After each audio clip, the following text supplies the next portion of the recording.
already have our own daughter, and so I've already had the experience of having a pregnancy and a baby.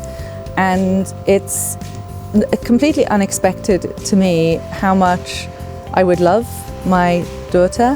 When I say completely unexpected, I know that some people, after they have their baby, maybe they feel depressed. So I didn't want to put an expectation on myself that I would feel anything about my baby, but I really, really love my daughter. And now she's 8 years old, and she would really like a little brother or sister. And I think that the thing I'm looking forward to the most is really seeing, if her relationship as well, developing with a little brother or sister that she's always wanted.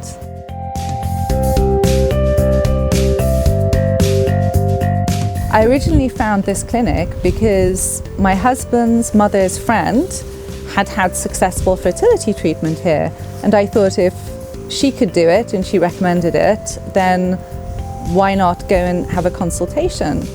At first my husband was skeptical because it's a different country and he didn't know what the facilities would be like, but both of us were really impressed by what we saw when we got here.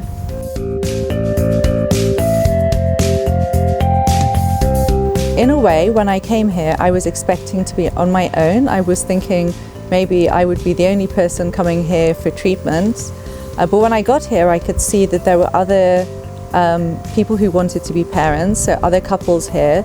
Some of them had successfully received their babies, and this is in the apartments that I am staying in with BioTex, where everything is provided for you, and the joy on their faces when they have their babies is incredible.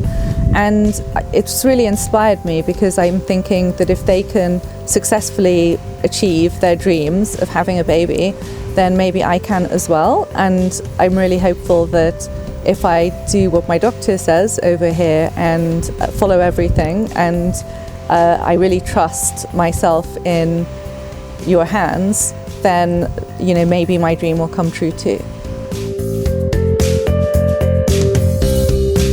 Well, I realized that I might die, but I suppose the way I see it is that you can die of anything. So I just thought that life has to go on for people. There are lots of people here and life goes on for them. Yeah, I think that you have to accept that there's maybe a slightly greater risk, or over a visit into Ukraine. However, you take risks in your life when you cross the road or when you do other things. So in the context, yes, it's a greater risk, but it's a risk I was willing to take. Since coming to Kiev, I've contacted Hospitalier, who's the paramedic group that's on the front line that you may be familiar with. They can be looked up as hospitalers, and they needed anti-burn. So I organized for them some anti-burn for the front line, and then I got that delivered to them. So that's one of the first things that I did that was really helpful for them, because it was something that they needed right now and something that they're out of. And actually, much of Ukraine is sold out of anti-burn. It's a really big problem to source it. So I spent quite a lot of time contacting suppliers and finding the anti-burn that they could get quickly, and finding from them what they needed and getting it to them.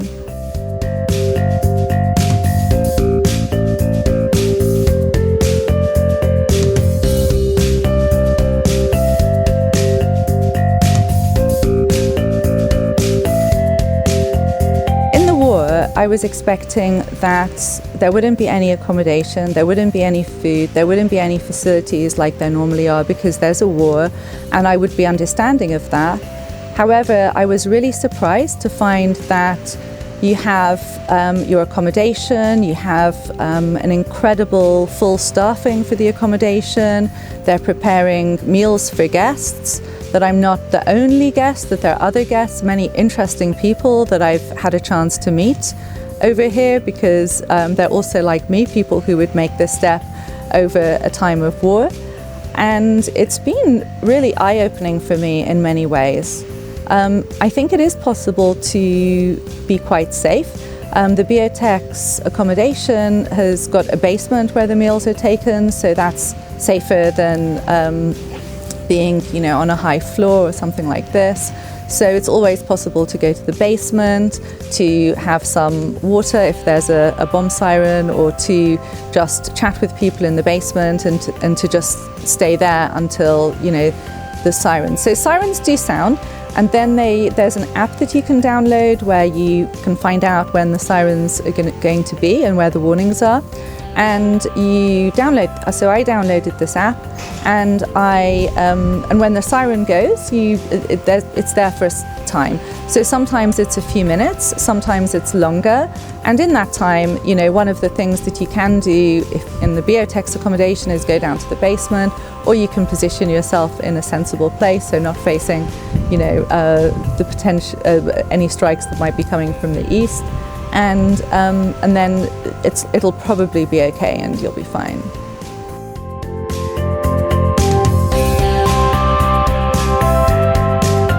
I would definitely recommend this clinic and during wartime. And the reason I say this is because the service is very good in terms of being met, at the train station, taken to accommodation, you feel looked after.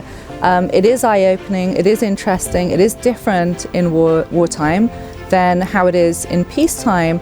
But what has been really incredible to me is how the clinic has managed to maintain its exceptional quality of service over this time. And that's something which is very inspiring and should inspire other business people and so on, the exceptional service at such a time.